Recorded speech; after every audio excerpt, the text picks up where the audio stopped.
Kalau kita merasa dicinta oleh Tuhan Yesus, oh itu luar biasa. Karena tidak semua orang yang merasa dicinta oleh Tuhan Yesus. Nanti kita akan tahu siapa itu. Saudara, kalau begitu, seberapa terima kasih Anda kepada Tuhan Yesus? Cukup cuma 1.000? 1.000 apa itu? 1.000 rupiah? 100.000? 1.000 juta? 1.000 miliar? 1.000 triliun? Oh, sekalipun sampai di situ belum cukup untuk membalas kasih Tuhan kepada kita. Namun, marilah kita tetap belajar berterima kasih kepada Tuhan dengan cara yang benar. Seorang bocah laki-laki penjual asongan. Pada suatu hari dia melihat di kantong bajunya, ternyata dia hanya memiliki beberapa sen, tidak cukup untuk membeli nasi 1 bungkus pun. Nah, ia kemudian berjalan menyusuri gang-gang di rumahnya, dan ia mencoba mulai memberanikan diri untuk mengetuk pintu sebuah rumah dengan harapan ia bisa meminta makan. Ternyata yang membuka pintu seorang gadis cilik. Malu dong, aku laki-laki kok minta pada seorang gadis. Malu aku minta. Kalau minta makan malu, tapi gimana ya? Oke, dia sudah membuka pintu, jadi dia berkata, bolehkah aku minta segelas air putih? Ternyata gadis itu memberinya segelas susu. Bocah asongan ini segera mencoba mencicipnya, dan kemudian takut-takut dia bertanya, berapa aku harus bayar untuk segelas susu ini? Gadis itu langsung menimpali, oh tidak perlu bayar apapun, karena ibuku mengajarkan padaku untuk tidak menerima bayaran untuk sebuah kebaikan. Oh, kalau begitu, dari hatiku yang paling dalam, aku mengucapkan terima kasih, kata bocah asongan tadi. Saudara, setelah sekian tahun kemudian, ternyata ada seorang wanita muda yang sakit kritis, sehingga harus dibawa ke kota besar untuk ditangani oleh dokter-dokter spesialis. Dan kemudian Dr. Howard Kelly dipanggil untuk melakukan pemeriksaan. Mendengar kota asal dari wanita itu dan kemudian melihat wajahnya, Dr. Howard Kelly ini segera melakukan tindakan-tindakan pengobatan, mengupayakan sedemikian rupa bagi kesembuhan wanita ini. Akhirnya berhasil sembuh.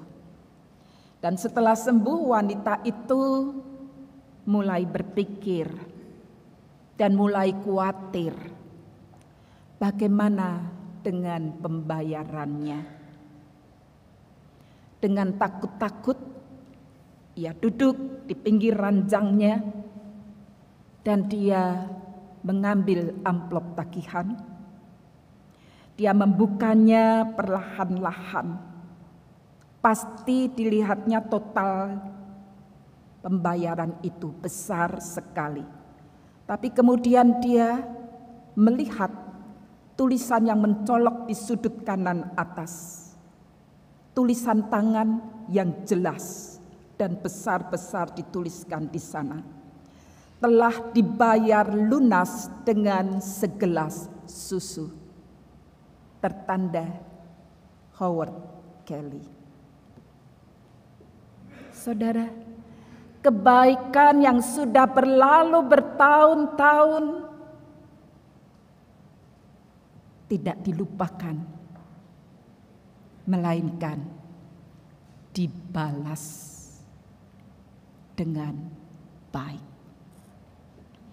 Saudara-saudara, hari ini di dalam bacaan kita, saya mengajak saudara untuk melihat sosok Yudas dan sosok Maria, saudara Lazarus.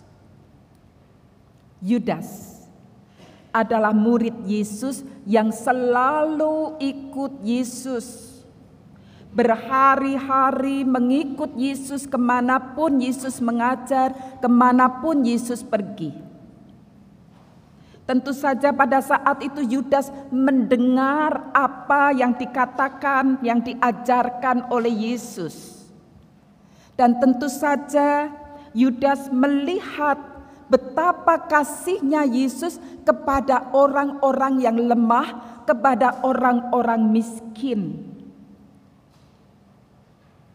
Tetapi rupanya Yudas tidak merasakan kasih Yesus secara spesifik untuk dirinya sendiri. Dia tahu Yesus mengasihi orang-orang yang menderita. Tetapi untuk aku, Yudas belum merasakannya.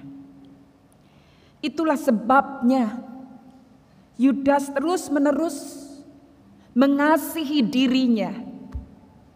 Mungkin karena Yudas selalu terpusat pada dirinya sendiri, sehingga kasih Yesus hanya dilihatnya untuk orang lain dan bukan untukku.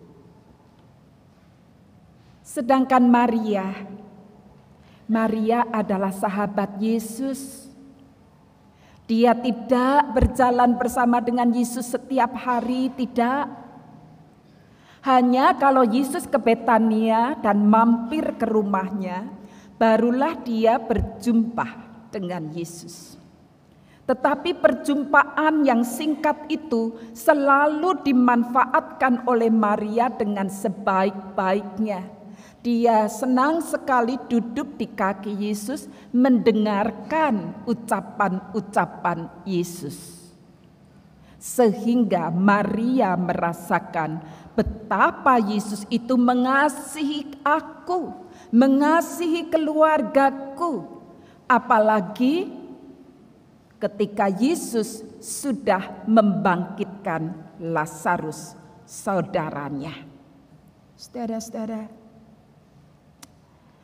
itulah sebabnya ketika Yesus ke Betania, maka keluarga ini mengadakan perjamuan untuk Yesus sebagai ungkapan terima kasih. Dan oleh karena pada saat itu Maria juga sudah mendengar bagaimana imam-imam kepala dan orang-orang Farisi sudah bersepakat, bermufakat untuk membunuh Yesus. Maka Maria tidak menyia-nyiakan kesempatan yang ada untuk menunjukkan rasa terima kasihnya yang tiada tara itu kepada Yesus. Maria tentu tidak tahu bahwa kematian Yesus itu sudah sangat dekat. Maria tidak tahu. Namun oleh karena dia mendengar bagaimana imam-imam kepala dan orang-orang Farisi itu sudah terus kusak-kusuk mendesak mau membunuh Yesus, bahkan juga mau menyingkirkan Lazarus. Karena semenjak Yesus membangkitkan Lazarus dari kematian, makin banyak orang yang percaya kepada Yesus, makin banyak orang yang mengikut Yesus. Imam-imam kepala dan ahli Taurat mulai ketakutan. Ini harus segera disingkirkan. Maria tahu betul itu. Itulah sebabnya Dia gunakan kesempatan yang ada itu untuk mengungkapkan terima kasihnya kepada Yesus, yaitu dengan cara mengurapi kaki Yesus. Tidak tanggung-tanggung. Kalau saudara memakai minyak wangi mungkin hanya cuman berapa spray, tetapi ini setengah kati minyak narwastu murni. Ditaksir oleh Yudas yang adalah bendahara. Ya, ekonom pasti menghitung ya. Tahu berapa itu harganya? Dihitung 300 dinar.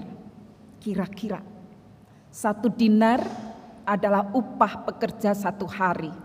Jadi kira-kira 300 dinar kalau dirupiahkan sekarang itu 45 juta. Minyak narwastu seharga 45 juta rupiah dituangkan begitu saja pada kaki Yesus. Minyak yang mahal dan berharga bagi Maria, karena wanita-wanita Yahudi pada waktu itu selalu menyimpan minyak wangi untuk hari pernikahannya. Tetapi yang sudah disimpan ini dituangkan dalam sekejap pada kaki Yesus. Dan kemudian rambut, lambang kehormatan dirinya, dia pertaruhkan untuk menyeka kaki Yesus. Itulah cara Maria membalas kasih Yesus. Memberikan yang mahal, namun dengan kerendahan hati. Karena dia menyeka kaki Yesus dengan rambutnya. Dengan kerendahan hati dan bukan dengan kepongahan. Walaupun tentu saja wanginya minyak narwastu itu baunya semerbak memenuhi seluruh rumah itu. Sehingga semua menikmati aromanya. Serasa semuanya mendapatkan urapan minyak wangi itu. Mendapatkan berkat olehnya. Itulah cara Maria. Sedangkan Yudas dengan pongahnya, begitu melihat apa yang dilakukan oleh Maria, dia mengkritik tindakan Maria. Dan tentu saja secara tidak langsung menyalahkan Yesus, kok membiarkan Maria melakukan itu. Kritikan yang seolah-olah mau menunjukkan kepada orang banyak bahwa dia itu welas asih terhadap orang-orang miskin seperti Yesus. Dia berkata kalau uang itu dibagikan bagi orang-orang miskin 45 juta mungkin bisa mengentaskan 9 keluarga dari kemiskinan ketika masing-masing diberi modal 5 juta rupiah. Namun saudara, Yesus secara halus menegur Yudas. Karena Yesus tahu selama ini Yudas sedang mencuri uang, seringkali mencuri uang kas, bukan dibagikan untuk orang miskin, tetapi untuk memperkaya dirinya. Kalau Yesus berkata, orang-orang miskin selalu ada pada kamu. Di situ mestinya ada pertanyaan untuk Yudas. Sudahkah dengan uang yang ada padamu sebagai bendahara peduli terhadap orang-orang miskin? Sedangkan aku tidak akan selalu ada pada kamu. Dan yang dilakukan oleh Maria itu adalah untuk mempersiapkan hari penguburanku, kata Yesus. Maria telah membalas kasih Yesus. Berterima kasih kepada Yesus dengan cara yang tepat dan pada waktu yang tepat. Kalau dikatakan saat itu adalah 6 hari menjelang Paskah, berarti hari itu yang dilakukan oleh Maria adalah 3 hari menjelang kematian Yesus. Jadi, Maria telah mengungkapkan terima kasihnya kepada Tuhan Yesus dengan cara yang tepat, mempersiapkan hari penguburan Yesus pada waktu yang tepat, tidak terlambat dan tidak berlambat-lambat. Bagaimana dengan kita, saudara-saudara? Bukankah kita seringkali berjanji kepada Tuhan, kalau Tuhan memberikan jodoh kepadaku, aku akan bersama-sama dengan pasanganku melayani Tuhan. Tapi setelah berjodoh, nanti dulu Tuhan, kami sedang merencanakan untuk hadirnya anak-anak. Kalau Tuhan memberikan anak-anak di dalam keluargaku, aku akan mempersembahkan anak-anakku untuk kemuliaan Tuhan. Tetapi benarkah kita lakukan itu? Berapa banyak orang tua yang mengizinkan anak-anaknya untuk menjadi hamba Tuhan, masuk ke fakultas teologi, dipersembahkan untuk Tuhan. Kalau anak-anak yang cerdas, masuk aja ke kedokteran, begitu ya Pak, Dokter Joni. Ini cerdas, masuk kedokteran. Ya. Tapi kalau yang sedang-sedang aja, masuk teologi ya. Makanya jangan heran kalau pendetanya bodoh-bodoh. Jangan dikritik, jangan dicela. Karena saudara yang mempersembahkan sebatas itu. Beberapa orang berkata, kalau Tuhan menyembuhkan aku akan ikut melayani Tuhan. Tetapi setelah sehat, nanti dulu ya, nanti dulu. Katanya tunggu kalau pensiun. Nanti kalau sudah pensiun, aku masih punya banyak kesibukan, nanti dulu. Saudara, bagaimana ungkapan terima kasih kita kepada Tuhan? Bersegerakah kita ungkapkan terima kasih kepada Tuhan pada waktu yang tepatkah?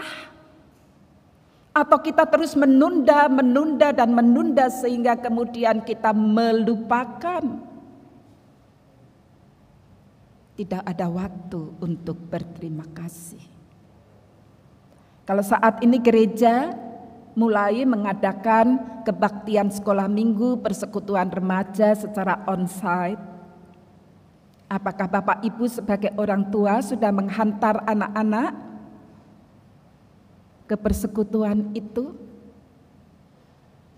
Sebagai tanggung jawab Anda sebagai orang tua yang akan membimbing anak-anak untuk merasakan kasih Tuhan, dan mereka boleh hidup juga berterima kasih kepada Tuhan. Maria selalu mendengarkan pengajaran Yesus dengan baik, sehingga ia merasa bahwa Tuhan sangat mengasihi aku, mengasihi keluargaku. Oleh sebab itu aku harus membalasnya. Sedangkan Yudas yang terus berjalan bersama dengan Yesus, tetapi tidak ada pengaruh apapun juga keteladanan Yesus yang ditinggalkan, sama sekali tidak berpengaruh di dalam kehidupan Yudas. Padahal biasanya ketika kita bergaul terus-menerus, maka ada transformasi begitu, ya. Ada hal-hal yang menular. Dulu ketika teleponnya selalu melalui telepon lokal, kalau saya masih menelpon lokal begitu, yang menerima mbaknya, tapi suaranya logatnya persis dengan nyonya rumah. Ada ketularan begitu. Cara menerimanya halo, halo. Nah itu persis dengan nyonya rumahnya. Kalau sekarang pakai WA, pakai HP itu sudah langsung tertuju ke dia begitu ya. Dan beberapa waktu yang lalu saya sempat, kalau pagi saya sering mendengarkan sapaan Gembala GKI, renungan di situ yang membawakan pendeta-pendeta dan calon pendeta se-GKI. Jawa Barat, Jawa Timur, Jawa Tengah begitu. Suatu pagi saya mendengarkan sapaan Gembala yang menyampaikan seorang calon pendeta, perempuan juga. Dan ketika saya mendengarkan, loh, kok suaranya persis dengan calon pendeta Siska? Cara menguraikannya juga kok persis. Kok bisa begini ya? Dan kemudian setelah saya mendengarkan itu, saya bertanya kepada Siska. Sis, aku dengar sapaan Gembala, namanya ini, menyampaikannya kok suaranya bisa persis seperti kamu. Menguraikannya juga persis seperti kamu, intonasinya juga. Kok bisa begitu ya? Dan Siska berkata, oh itu teman saya sekamar, kos selama 4 tahun katanya.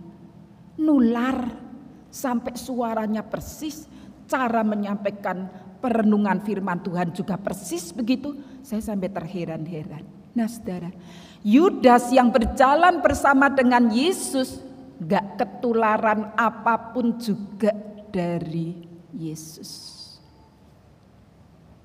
Itulah sebabnya ketika imam-imam kepala dan ahli-ahli Taurat sudah bermufakat untuk membunuh Yesus, Maria bersegera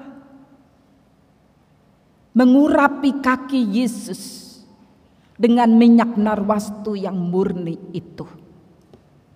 Sedangkan Yudas justru melapangkan jalan kematian bagi Yesus dengan menjual Yesus kepada imam-imam kepala dan ahli Taurat seharga 30 keping perak. 1 keping perak sama dengan 1 dinar. Kalau Maria menumpahkan dalam sekejap ke kaki Yesus minyak narwastu seharga 45 juta rupiah. Yudas Iskariot menjual Yesus seharga 4.500.000 rupiah.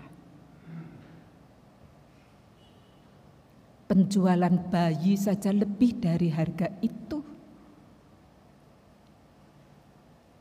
Yesus hanya dihargai seharga 4.500.000 oleh Yudas Iskariot. Saudara, itulah sebabnya Yesus berkata bahwa sesungguhnya di mana saja Injil diberitakan di seluruh dunia, apa yang dilakukan oleh Maria akan selalu diingat dan dibicarakan. Hari ini kita mengingat, hari ini kita membicarakan tentang wujud perbuatan kasih Maria kepada Yesus. Tapi cukupkah kita hanya membicarakannya saja? Ataukah kita mau meneladaninya? Hari ini kita mendengarkan firman Tuhan, apakah kita bersikap seperti Yudas Iskariot yang mendengar tetapi lewat begitu saja? Tidak ada sesuatu pun yang menjadi berkat, yang mengubah diriku?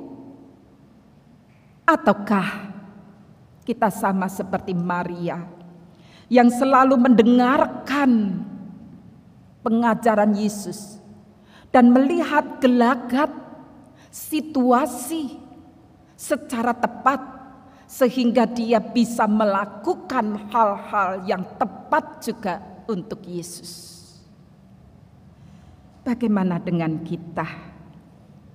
Tentu saja kita tidak mau kalau dikatakan seperti Yudas Iskariot, sehingga langka sekali orang mau memberi nama anaknya Yudas. Tetapi banyak yang memberi nama Maria. Cukupkah punya nama Maria? Ataukah kita sungguh-sungguh bersikap seperti Maria, yang mau mengungkapkan terima kasihnya kepada Tuhan Yesus? Kalau pada saat itu Yesus pun belum mati. Belum mati untuk Maria saja, Maria sudah mempersembahkan sedemikian rupa untuk Yesus. Dan bagi kita saat ini, kita tahu Yesus sudah mati untukku, untukmu. Sehingga kita punya jaminan pasti ada pengampunan dosa. Punya jaminan pasti bahwa kita akan menerima kehidupan yang kekal. Walaupun mati tetapi tidak akan mati selamanya. Dengan apa akan kubalaskan kasih Tuhan? Dan bersegerakah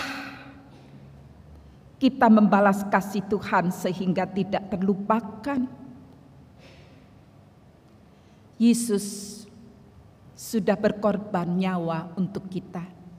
Dan selama kita masih hidup di dalam dunia ini, bukankah kita seringkali merasakan dan mengalami pertolongan-pertolongan Tuhan yang datang tepat pada waktunya? Kalau Tuhan Yesus tidak pernah berlambat-lambat di dalam menolong saudara dan saya, mengapa kita berlambat-lambat di dalam menyatakan terima kasih kita kepada Tuhan? Pertolongan yang tepat datangnya, tepat pada saat kita membutuhkan, itu adalah pertolongan yang sangat mahal harganya. Seperti Howard Kelly kecil, hanya menerima segelas susu. Berapa harganya? Gak sampai 50.000. Dinilai rupiah sangat kecil. Tetapi itu bagi Howard Kelly sangat berharga. Karena pada waktu itu ia sangat membutuhkan. Dia sudah menahan lapar yang luar biasa berhari-hari. Segelas susu itu betul-betul bukan hanya mengenyangkan tetapi menyehatkan. Howard Kelly merasa bahwa kalau bukan dengan segelas susu itu mungkin akan mati karena kelaparan.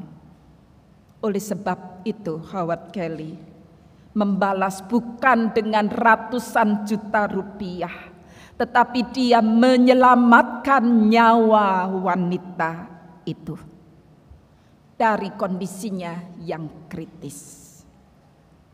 Saudara, di dalam kitab Injil Lukas pasal 7 ayat 47, Tuhan Yesus berkata, ketika dia melihat juga ada wanita yang berdosa, yang kemudian juga mengurapi Yesus dengan minyak wangi, juga dikritik oleh Yudas.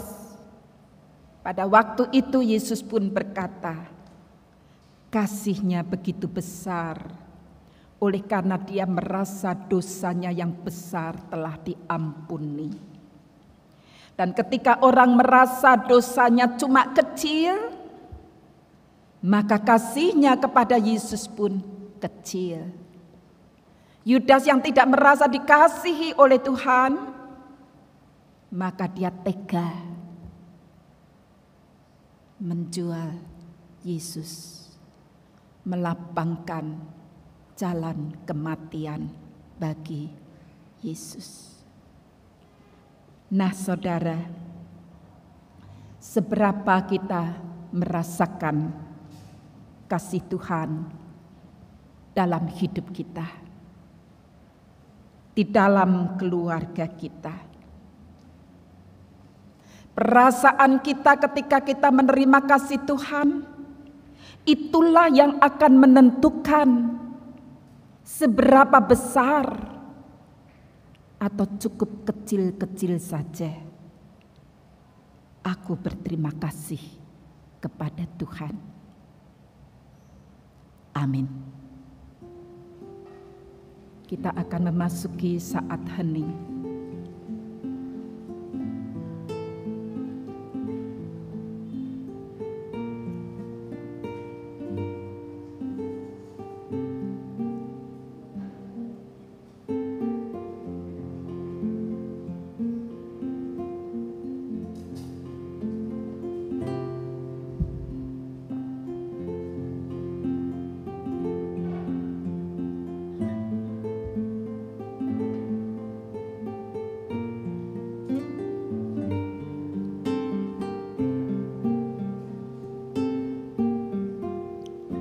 Tunduk kepala kita bersama-sama bertanya pada diri kita.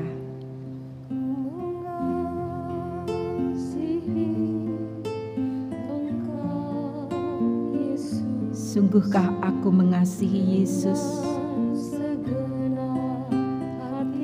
dengan segenap hati?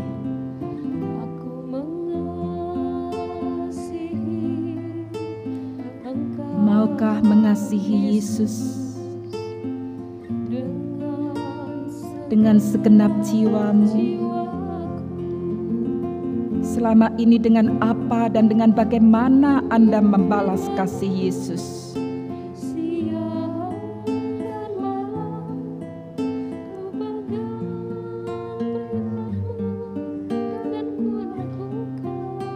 Tetap mencari kesenangan dan keuntungan pribadikah? Seperti Yudas, karena tidak merasa dikasihi Yesus, atau seperti Maria, menyenangkan hati Tuhan? Apa yang Anda lakukan selama ini terhadap Yesus?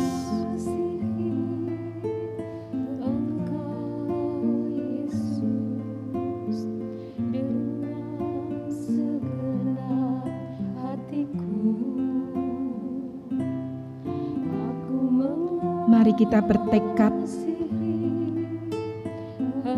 untuk sungguh-sungguh mengasihi Tuhan,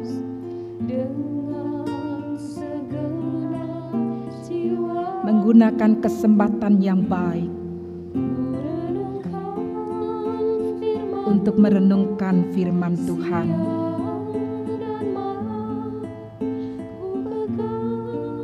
untuk melakukan perintah Tuhan.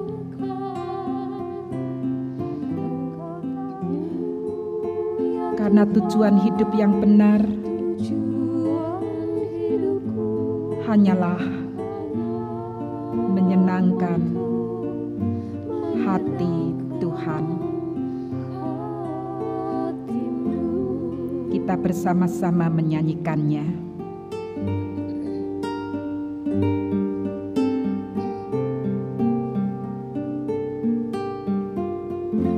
Dengan hati tulus dan bersungguh-sungguh kita menyanyikan. Aku mengasihi Engkau Yesus dengan segenap hatiku. Aku mengasihi Engkau dengan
Terima kasih ya Tuhan, jika kami bisa merasakan kasih Tuhan.